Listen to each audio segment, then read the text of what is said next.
It is Sunday, July 12th, 2026, and I'm going to make a video of this little exercise walk I'm doing down the field road on the 126 acre property I rent and live. So it'll be mostly silence and me huffing and puffing from the breathing. You can see it's pretty wild in here. I'm going downhill. Right back there is the highway, the road I live on. And you're going to see quite a bit of trash down from the storms we've been having, but I'm not picking it up. So here we go.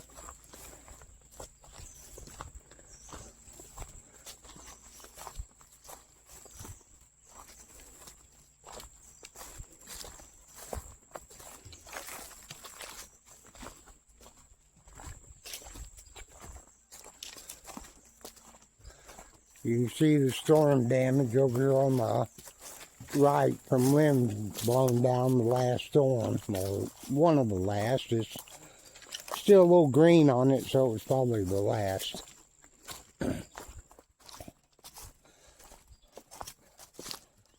I have to spend most of my time looking on the ground because the leaf cover here, I'm in copperhead territory. I've seen several on the property already, and that means it's a den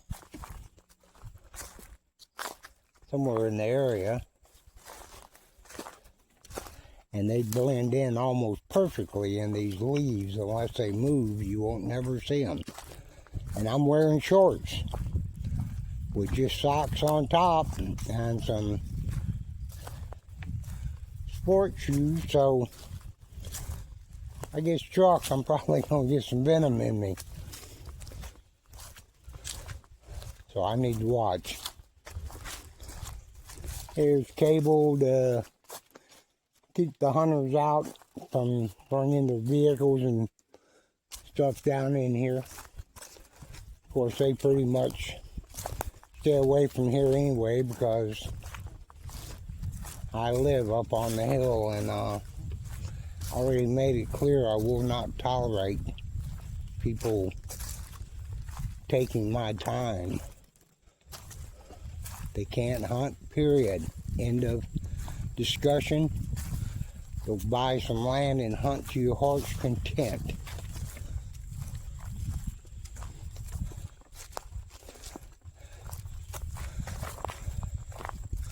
Okay, the little field road splits here, and this to the left is going around some, it looks like it's probably planted 6-7 years ago, some lollipop pine. And I went around it the other day, and the other side doesn't have a cleared walkway, and grass is about 2.5-3 foot tall. This isn't very conducive for walking around wearing shorts in venomous snake territory.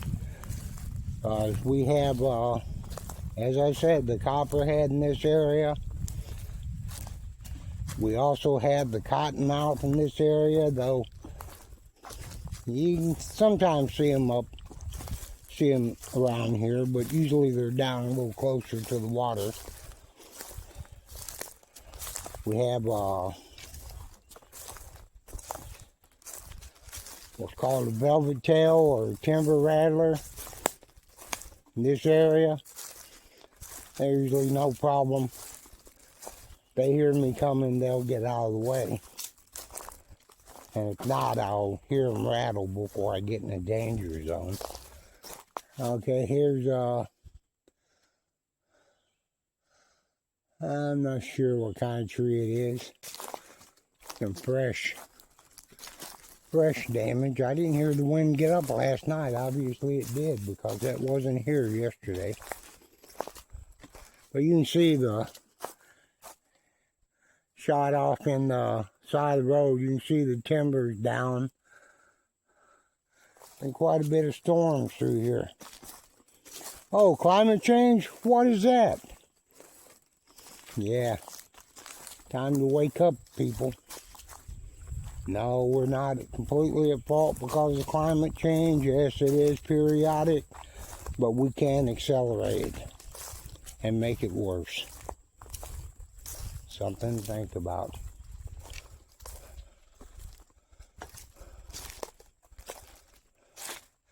And in there, you see that little vine has a muscadine vine. It's in the grape family. No, there's some kind of creature in there. I heard some noise.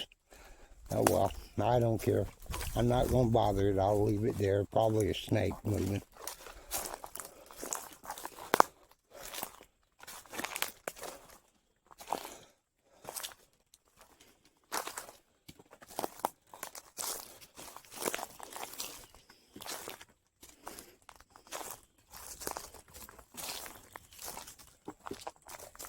If I wasn't talking, we'd probably walk up on a deer. They're not too afraid of me. Kind of insults me a little bit. They're so passive around me.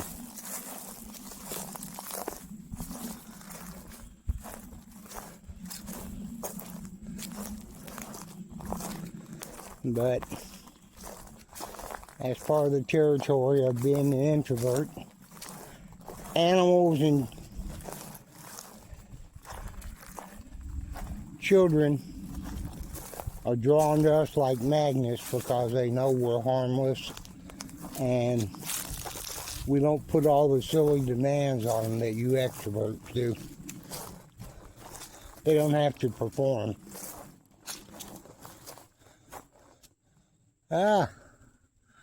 Up there we have a hawk. No, buzzard. It's a buzzard. I'm trying to get a shot. Right there it is. You see that can through there? That's 55-gallon drum. Actually, it is a deer feeder. Yeah. My neighbors aren't Daniel Boone's. They feed the deer to get them in range to shoot. But so far, 3 years, I haven't seen them take any deer out of here, so. But they probably wounded some.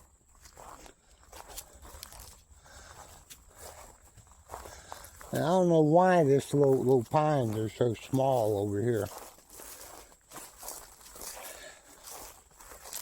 But you can see how growed up it is.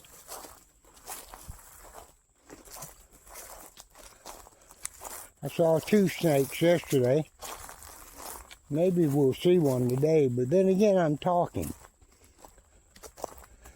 And unlike popular belief, even the annoying copperhead tries to avoid us when possible. Now, if you come up on him sunning and he's sleeping, give him a break. He didn't hear you. He's just going to lay there and be still and hope you don't see him or step on him and pass him by. But if not, he'll ease a little out of the way if you're moving slow enough. That's how most animals are.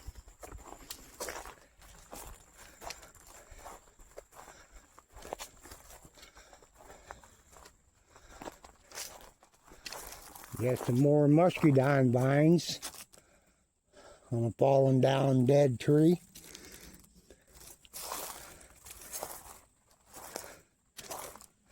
Now this is where you have to be careful.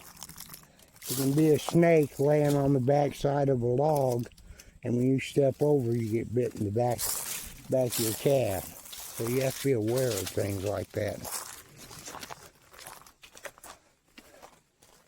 Hey little fella, how you doing? Yep, gone. Little lizard.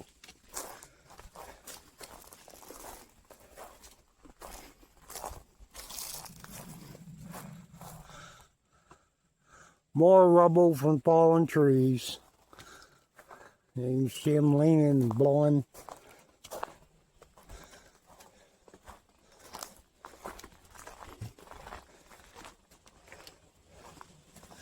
And here is the other side of the little boundary around all these little lollipop pines. It's walkable right here, but yeah, it's not just out of sight. Well, it is walkable, but you're gambling.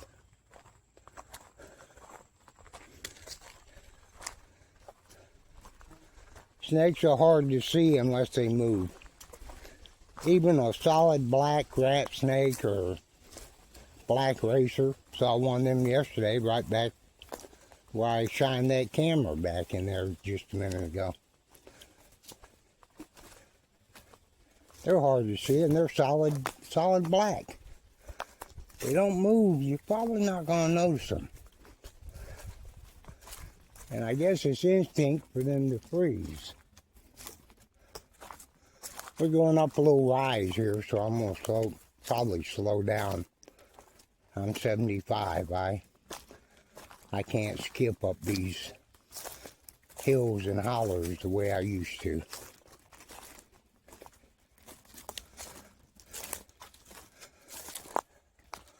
Now here we are on this rise going up. See all this gravel here?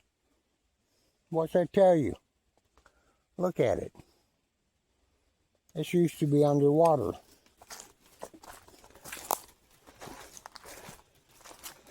And this is a wonderful little place for a snake to be laying. But I'm talking, I've got my walking stick, so I can flip one away from me if I need to. Hey, little fella. Another little lizard. They kind of spooked me when they first moved because it's the same kind of movement will come out of a other reptile like a snake. And it looks like we got a little obstacle here in front of us. It's the first time I've been this way.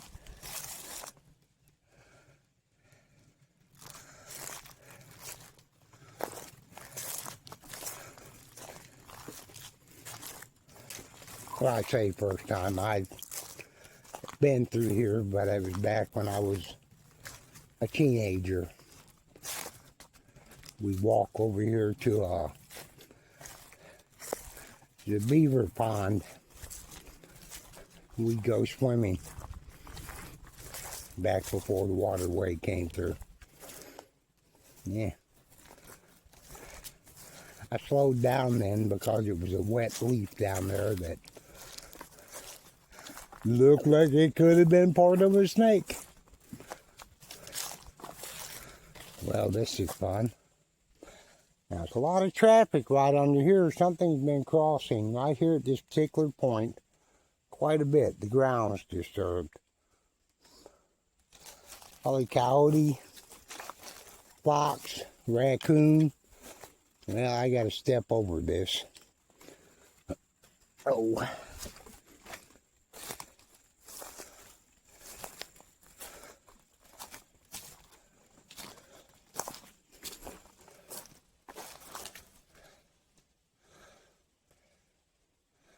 Now in my mind, I'm sitting here, I'll just trot back and jump over that. Ha ha ha. Yeah, in my dreams. Once upon a time, I was capable, but, well, I probably still could do it. I'm just a little more reserved. And here, this is green. And this is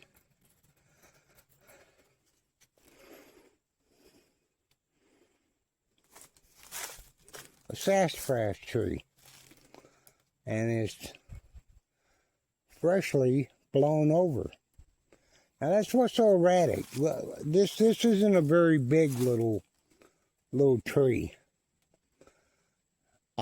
Just think how focused the wind was, because it's pretty wooded here. how focused the wind was to swoop in here and just push this little fella down. I'm making a mental note. Come back here later and dig some of the sassafras root and make some tea. That was a nice little spider web, didn't see it.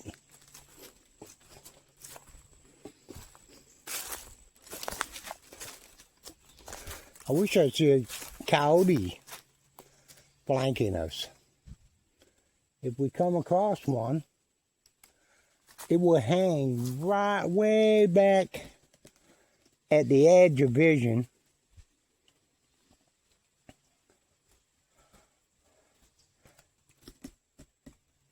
And move stealthily and flank you, escorting you out of their immediate area. This is called a draw. We're going up, not a ridge, be a spur off of a ridge, and this is a draw, a depression, going off of the ridge or the spur, whichever it turns out to be. Just erosion. Needed drainage, and that was the least resistance. I see someone's done cut these and moved them out of the road. They can hold their breath. I'm not cutting anything, moving it out of the way. They can come in here with helicopters for all I care.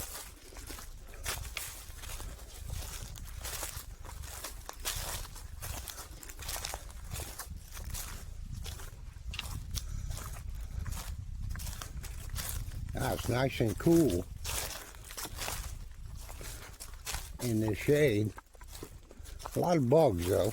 About tired of the gnats getting in my eyes. Just as I say that, one flies right in my eye.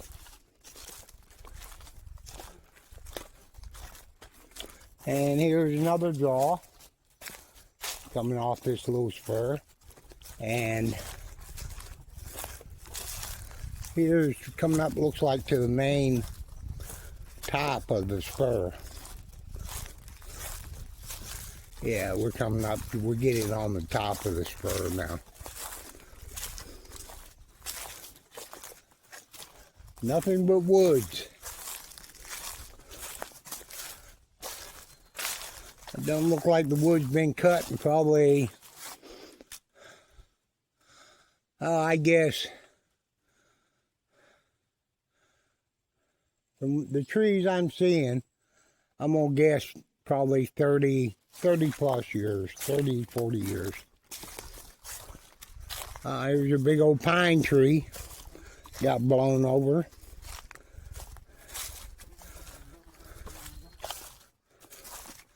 That's a loss of money. That won't be no 2x4s. And there's a draw coming off of this spur, and the spur heightens right there. And this is basically just what it is. You have ridges. On the ridges, you have spurs and draws come off of them. For something to be called a valley, it has to be very large. It has to be large enough to be able to tactically operate a good sized unit in. And it doesn't fall in that category.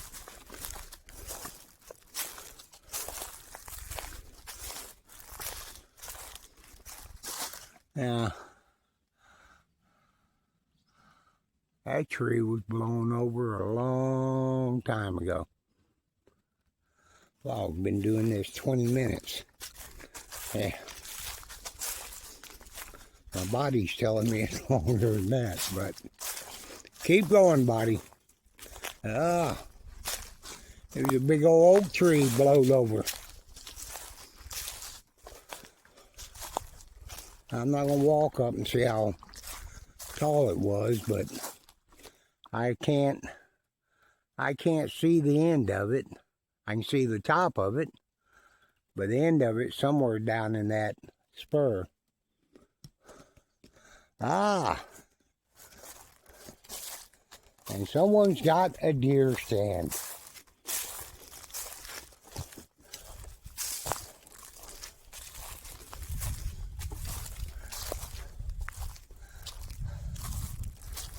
What are they gonna do? Shoot at a deer 20 foot in front of a little building?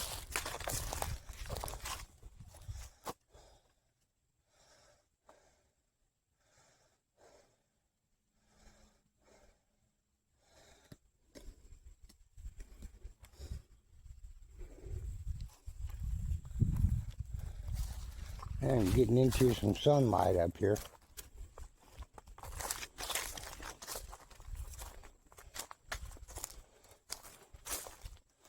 Well, you should be getting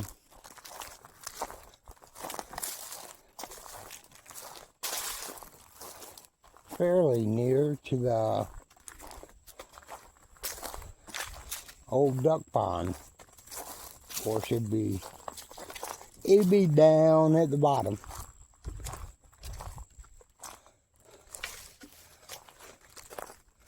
And this is just part of the same draws I've talked about before. Just picture them like arteries or something. And they're just tangled together and join and go and just seeking lower ground for drainage. And what on earth has someone put 2 concrete blocks out here for? No doubt thinking of building something.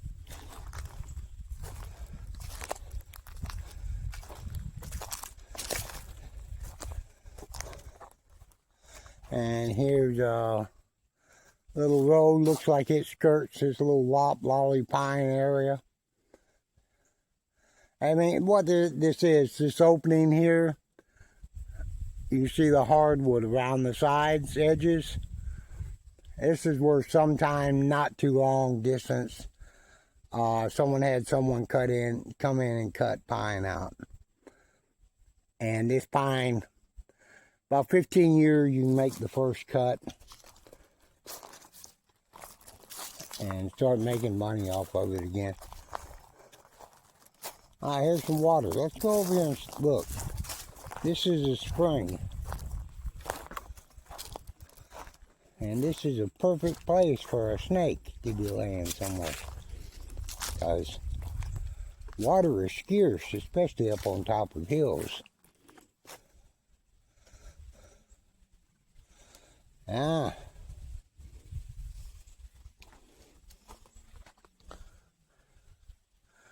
a raccoon track.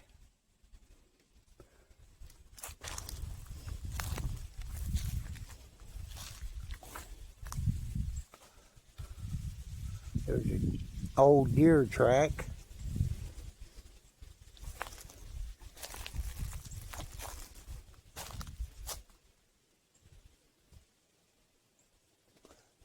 Surprising it's not more traffic coming to this water, which suggests we're fairly close to the other water. When you come across little surface water in forests like this, yes, animals drink it, but it has a bitterness to it from the toxicity of the hardwood trees.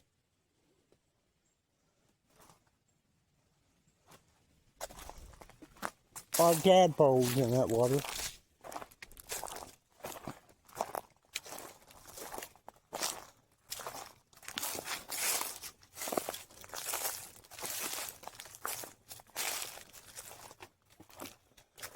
Wow, another blown down tree.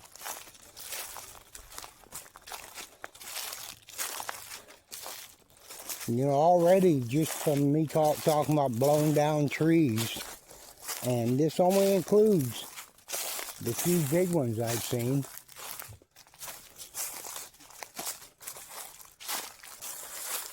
There's the bottom of the root system of a big tree down. You're talking trees like that have cost the owners so far, just a few we've seen, they've hit his pocketbook for probably up close to $1,000. And they would just rot and become topsoil eventually. They're useless. Not practical to come in here and get them. Cost more than it's worth.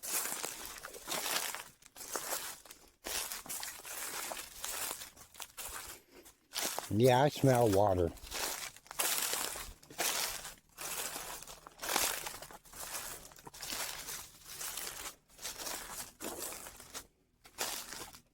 Now I hear a boat too.